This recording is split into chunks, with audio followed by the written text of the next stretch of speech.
தேன் தெளிக்கும் தென்றலாய் நின்னருகில் வந்து நான்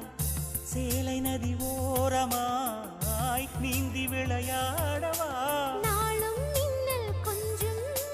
தாழம் பூவை சொல்லி ஆசை கேணிக்குள்ளே ஆடும் மீன்கள் துள்ளி கட்டிலும் கால்வலி கொள்ளாதோ கைகளை கீறியதோ செம்பூவே பூவே உன் மேகம் நான்